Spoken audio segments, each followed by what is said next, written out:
socialismo, los preparativos del golpe oligarquico imperialista contra Perón, y donde había unos 6 estudiantes peruanos con 1.500 o 2.000 participantes.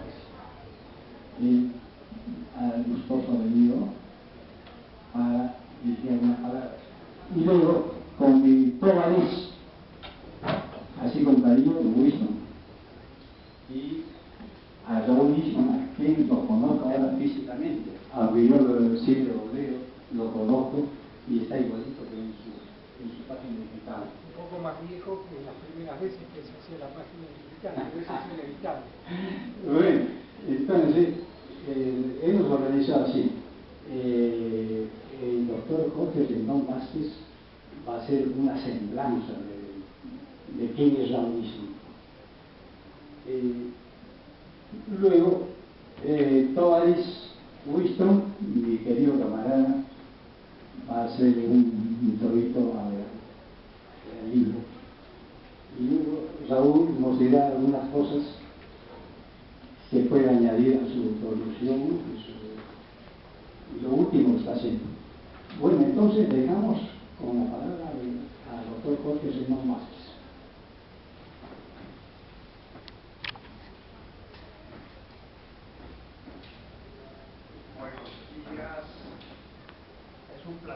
Es un placer estar de nuevo en la Universidad de San Marcos.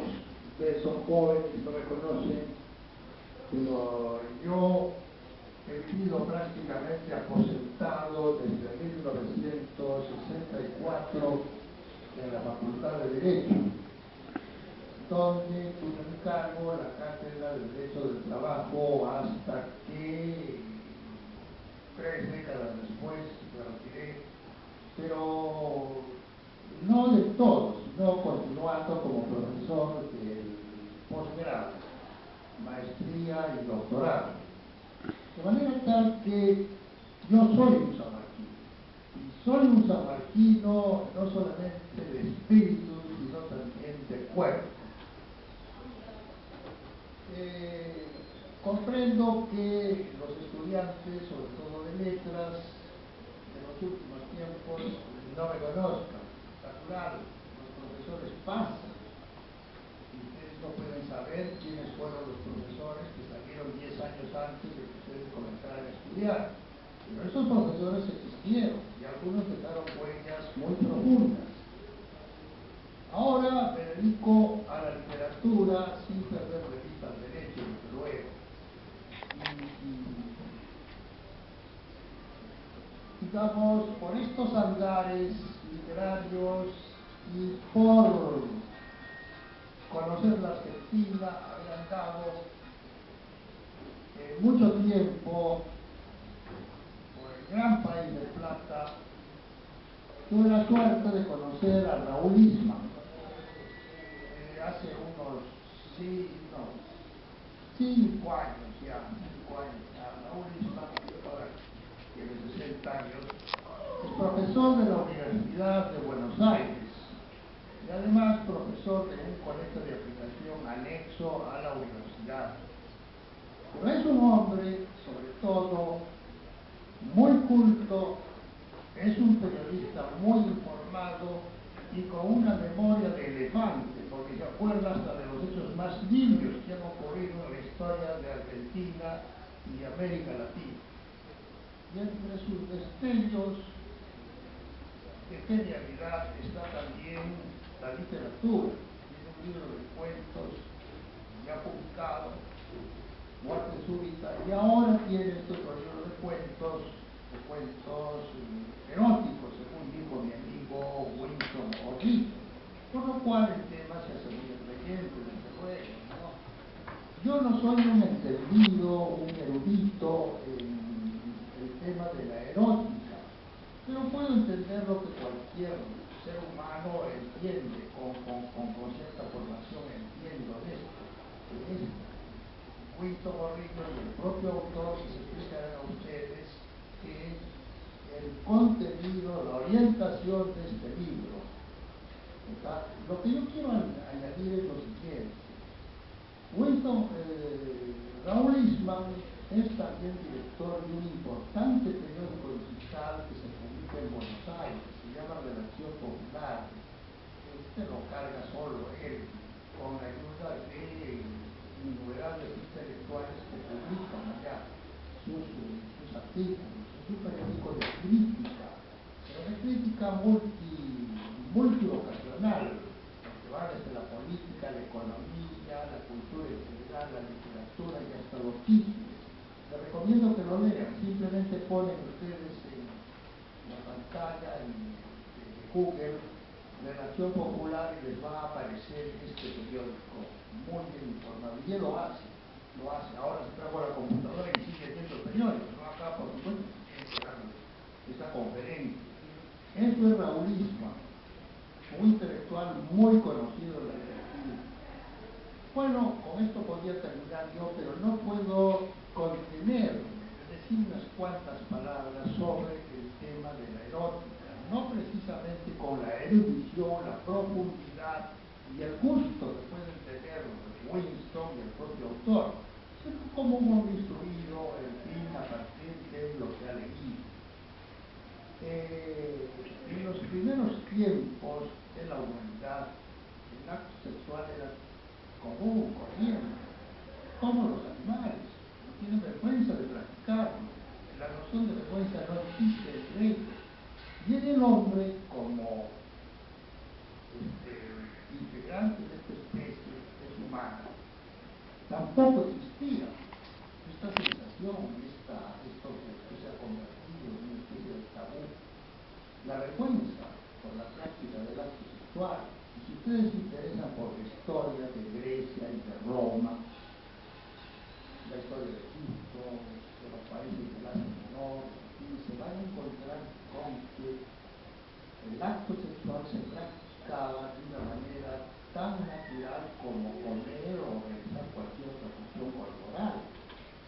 Hay incluso mosaicos romanos que indican cómo los corredores o los salones, en fin, mientras algunos conversaban, otros allá estaban practicando el acto sexual, así, pero nadie se incomodaba con ello, era completamente natural, normal. Pero ¿cómo comenzaron a cambiar las cosas entonces? El gran artífice de este cambio fue el cristianismo. Porque la religión cristiana se fue imponiendo poco a poco. Al principio era una religión minoritaria, pero después fue adquiriendo más importancia. Y hasta el año 300, después de que se celebre el primer concilio de Nicea, donde se aprueban los dogmas capitales de lo que forma la religión católica, empieza esta limitación y esta proscripción del sexo. ¿No? Los curas renuncian, o son obligados a renunciar a tener mujer. ¿No? Ellos tienen que, al momento de ingresar a la vida monástica o clerical, tienen que formular los votos de pobreza, de obediencia, de castidad. Castidad no tener mujer, una cosa antinatural, porque los apóstoles sí tenían mujer. Los apóstoles están perfectamente normales. Tenían mujer, hijos, como ocurre con el protestantismo ahora. ¿Verdad? Pero la religión católica, a medida que se fue imponiendo, fue creando el tabú del sexo. Obligaron a la mujer, sobre todo, a ocultar las partes llamadas pudendas. Durante 2000 años hemos vivido con esta tradición, con esta imposición psicológica que implica la proscripción del sexo, que debería ser, que es, el sexo es una función como la función cerebral, la función del corazón, de los riñones, de los brazos, en fin, tiene que ser algo natural, porque la consecuencia es la reproducción del especie. Pero a partir de cierto momento también una fuente de placer dada. Bien, y cuando se publica un libro como el de Raúl sobre erótica, entonces pues algunos espíritus se sienten soliviantados, ¿no? Y empiezan a señalar con el dedo que quizás ahí hay algo pecaminoso. Olvídense de eso. Ustedes son espíritus libres, ustedes son jóvenes universitarios de esta universidad. esta universidad de tradición libertaria, donde se enseña a los espíritus a volar con imaginación hacia grandes valores y en muchos casos a inmolarse por estos valores. Bien, es cuando tengo que decir muchas gracias.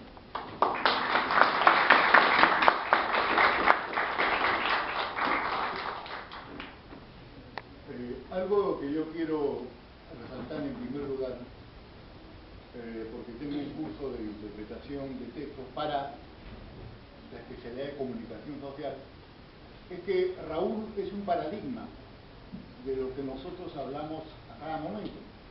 O sea, cómo un periodista puede trabajar también la obra creativa.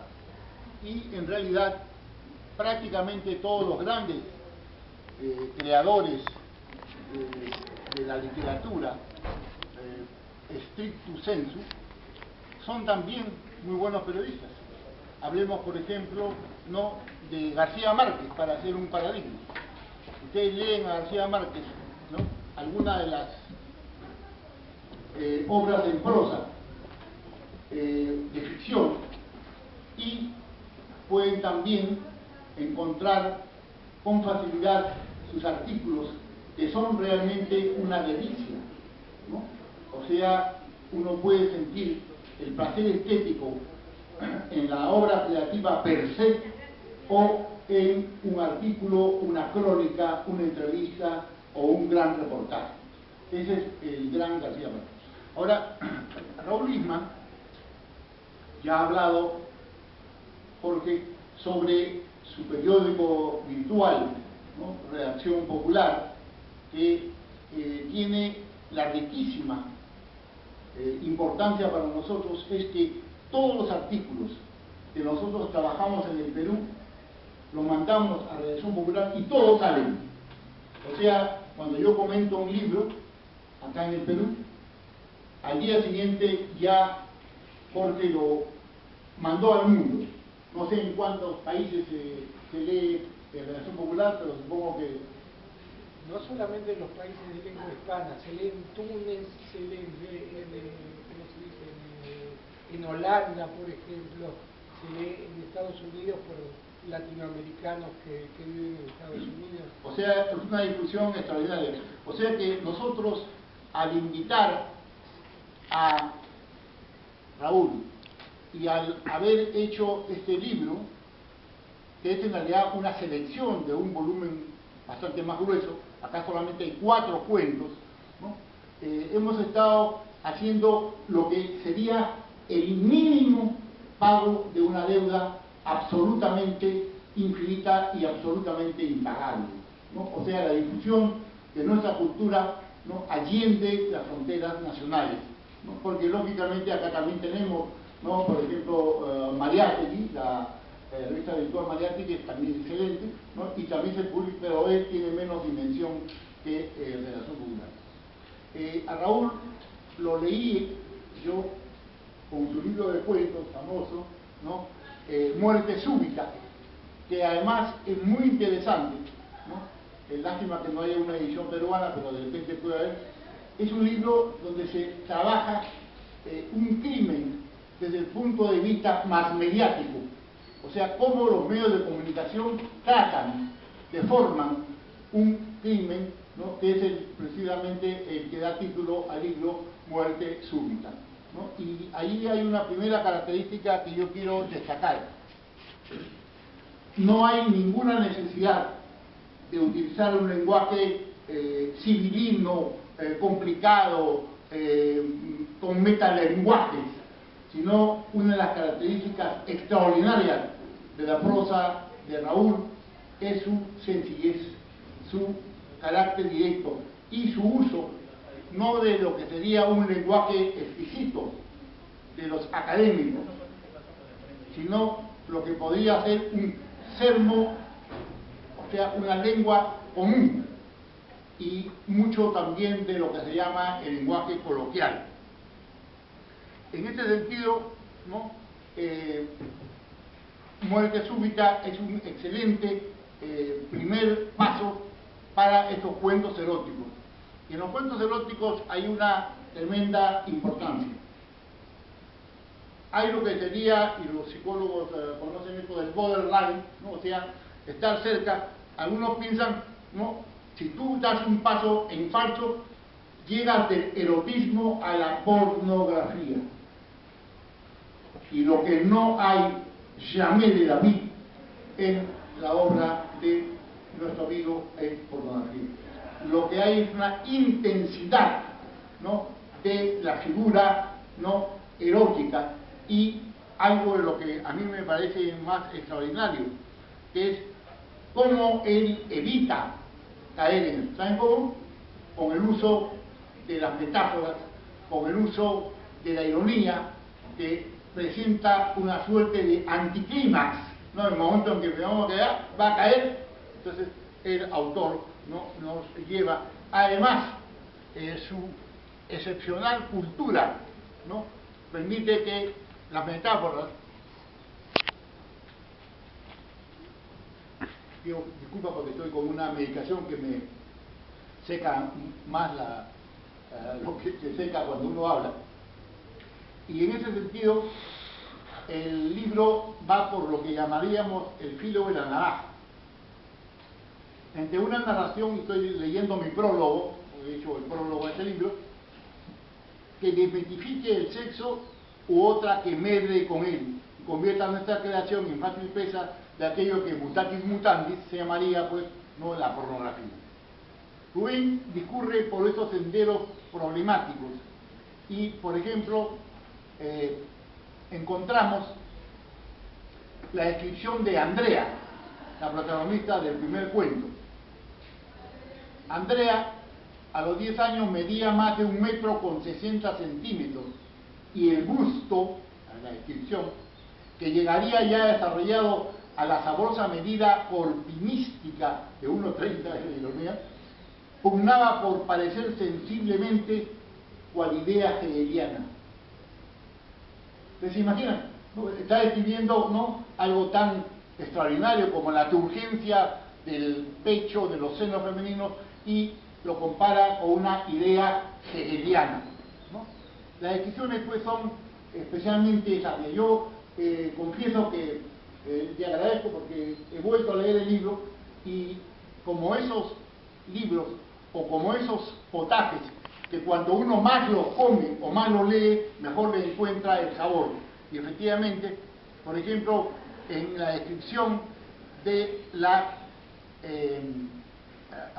parte, el derrière, ¿no?, o el trasero del personaje, ancas cual manzana tentadora, cintura digna de mulata escolística, escolástica, no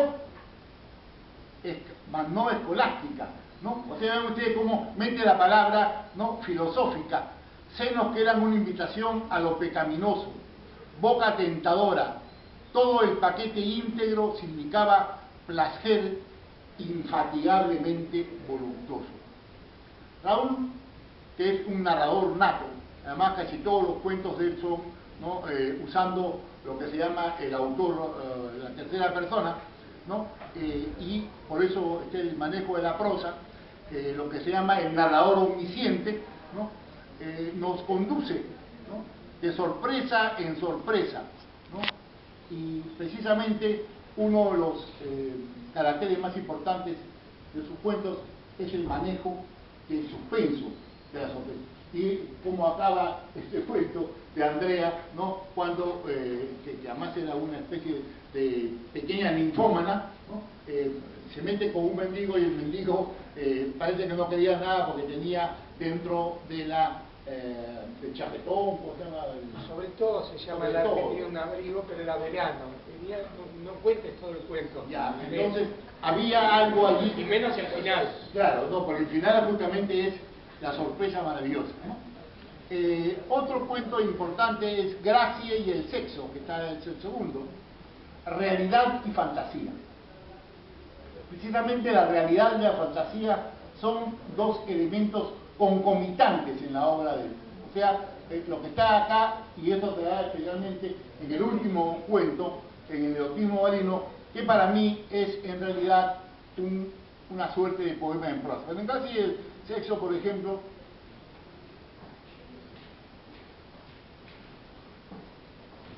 la forma como salvavidas se le llama bueno, ¿cómo le llaman allá? Guardavidas, nosotros le llamamos salvavidas. Resulta que la hace gozar a ella terriblemente, le hace una sesión de multiorgasmo. Pero hay un problema, no la penetraba. Y al final se da cuenta que no la penetraba porque era, ya saben ustedes, ¿no? Era gay, ¿no? Entonces todo esto va llevando adelante un suspenso importante, ¿no? Habla de las vías dudosas de Uruguay, ¿no? Es decir, ¿no? Lo que se llamaría el sexo, ¿no? Contra natura, ¿no? Graci, resuelta a saltar el obstáculo epistemológico, concertó una cita con algo. O sea que, se dan cuenta, o sea, en medio de toda esta suma de elementos que son muy directos, ¿no? Salta la digamos, la cultura del autor para darnos esta... La valquiria amazónica. Guaraní. Sí, guaraní. Es una muchacha, hija de un alemán con una nativa de Paraguay. Vean ustedes cómo describe esto. Helga Irupé Schomberg había nacido de un padre descendiente de auténticos caballeros de la orden teutónica germánica y una madre de pura cepa indígena guaraní, aproximadamente cuando la pasada centuria transitaba su último tercio. El parto era el resultado de un afer fuera del cristiano matrimonio del progenitor, pero hombre de ley y de principios le dio su apellido y un lugar periférico en el misionero yerbatal familiar, solar modesto que funcionaba a modo de más pequeña que mediana explotación económica y de hábitat para lo que los antropólogos denominan familia extensa.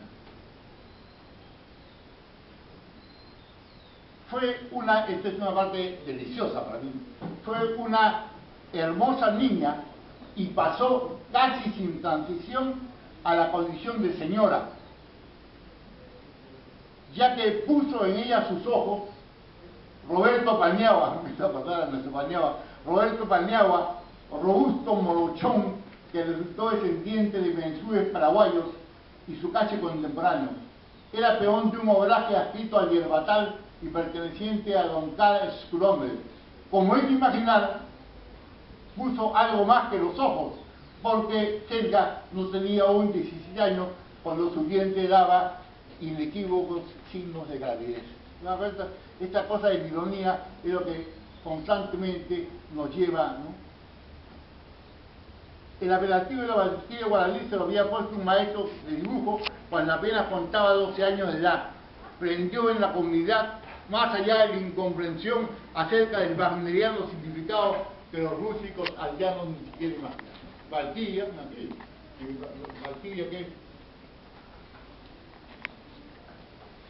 ¿qué más ha habido de la marca de la Valquiria? Y el último texto, Erotismo marino, para mí es una revelación del carácter evidentemente poético del estilo de nuestro autor. Y subrayo esto de la poesía porque yo recuerdo mucho una cita del gran Fernando Pessoa, ¿no? El gran poeta, ¿no? Portugués, ¿no? Que dice que para escribir buena prosa hay que tener sensibilidad poética. Y efectivamente, ustedes leen, ¿no? Por ejemplo, García Márquez, nuevamente, ¿no? No en el caso de Borges, porque Borges sí practicó la poesía, pero evidentemente hay una intensidad, ¿no? De carácter lírico. Pasadas levemente las 19 horas, terminó de preparar el bolso matero y se fue a disfrutar la caída del sol en la playa.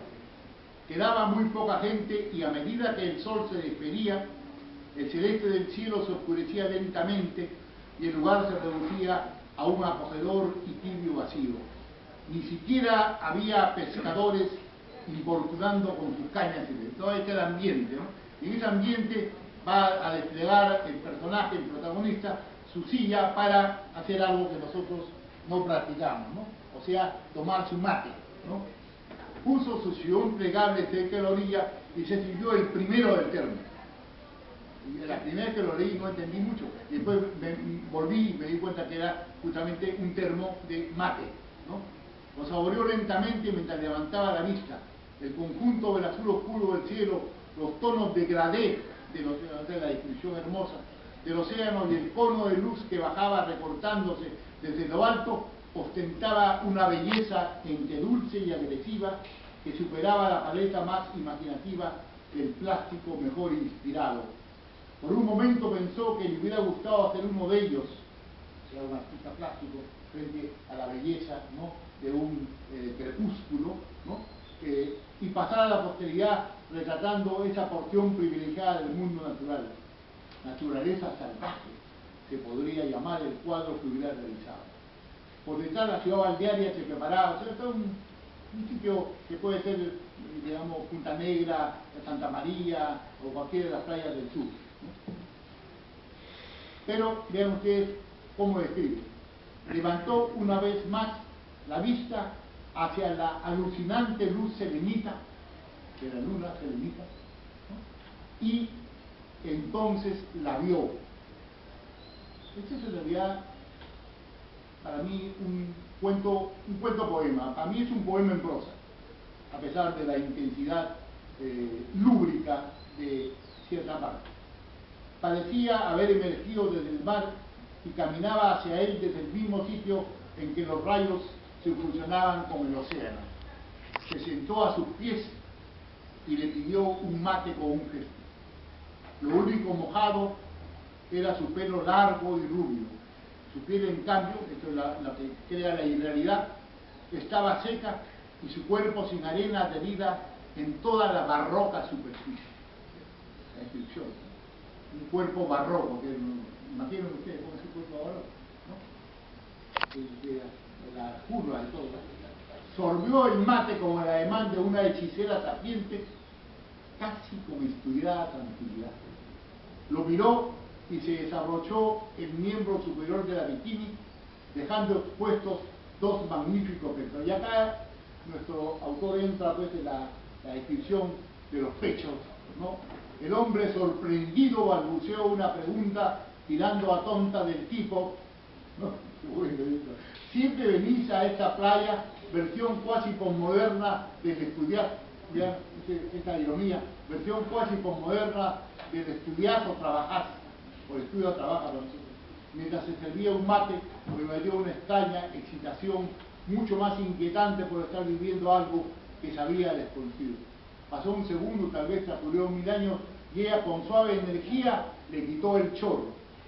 Y ahí me quedo. Ahí me quedo, ¿no?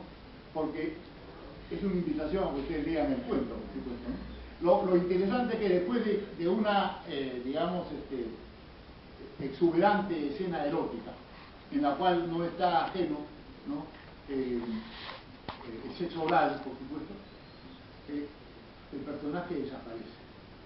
Y vean ustedes, al instante la garbosa mujer se desvaneció, después de haber acabado, ¿no?, la oralidad. Ayer justamente me llegó un recorte de Woody Allen que decía, ¿cómo es posible que se llame sexo oral a aquel que es el sexo más silencioso? ¿Cómo es posible que se llame sexo oral al sexo más silencioso? La garbosa mujer se desapareció, se desvaneció. Él volvió al mismo sitio todos los crepúsculos del veraneo, pero debió conformarse con sobar el mate e insultar. O sea, ¿qué queda para nosotros? Una ilusión erótica, algo que ustedes se vuelven a entender. Como les digo, lo grande de este libro es que es además el preludio de un conjunto de cuentos que nos anuncia y de una novela, aparte de un ensayo que en realidad me muero de ganas de leerlo, que es sobre los últimos años de Perón. Yo quiero decirles que he tenido el honor, el placer y la satisfacción infinita de leer a nuestro Raúl y de quedarme, y esto es lo más importante, con ganas de seguirlo leyendo. Muchas gracias.